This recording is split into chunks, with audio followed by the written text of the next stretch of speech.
Today I want to use a couple of slides to talk about some concepts of something that I've been calling digital justice.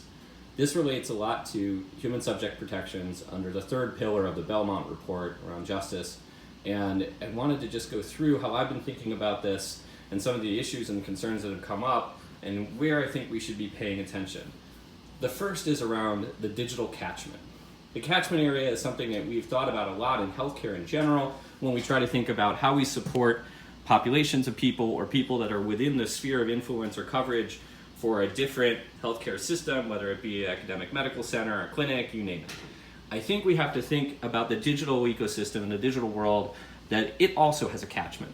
And importantly, we need to be creating a broader range of support for different kinds of devices across that digital catchment. If we think about mobile in general, we need to make sure that we're supporting things across the spectrum of iOS, so Apple products, Android, the Google products, and then the web for people that are still using web access on a tablet or maybe on a desktop. In addition, we need to make sure that we have deeper support for various older versions and other devices and operating systems. We can't just stick with the one thing we know.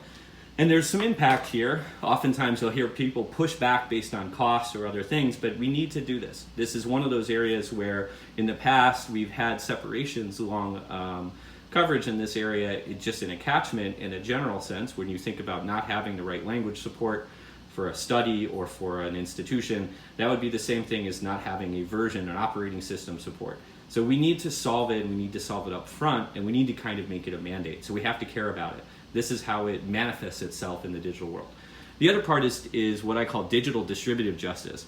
And here we have to focus on fixing the problems and burdens that we've had in the existing healthcare system when we transform it by the use of digital technology. So this is kind of like, if you're going to go back in and do surgery, why don't you remove the whole tumor?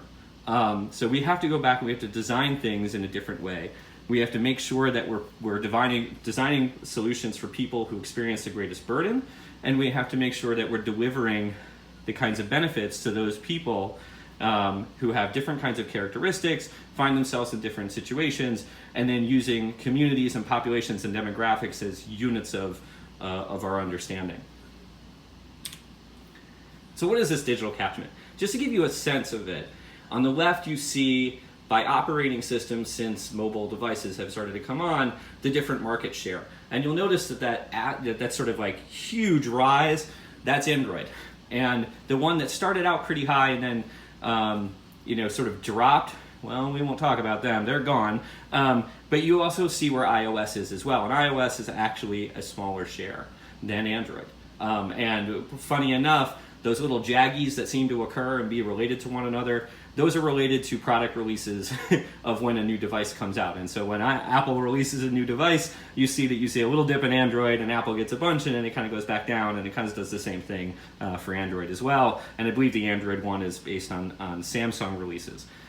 On the right-hand side, this is from StatCounter, and one thing that may surprise many people is the top box. So this is all operating systems. This is not just on mobile. And you'll see that Android has the largest worldwide share of operating systems on devices, period, including laptops and desktops, of anything. Windows is next, and then iOS. That shows us that the digital catchment for the world is that top four there: Android, Windows, iOS, and OS X. If you look at mobile specifically, and you look down on the bottom box on the lower right, you'll see that again, it's Android has an even larger share, topping out in the high 70% range, and then iOS for Apple is below that. So the vast majority of things are this way. In digital health, we will often hear people focus on one or the other, usually on something that, if you looked at this data, would not be serving the vast majority of people. So as we roll out digital solutions, it's going to become a mandate, and should be a mandate, that we do it across the digital catchment, that things have to be rolled out from day one across all of them.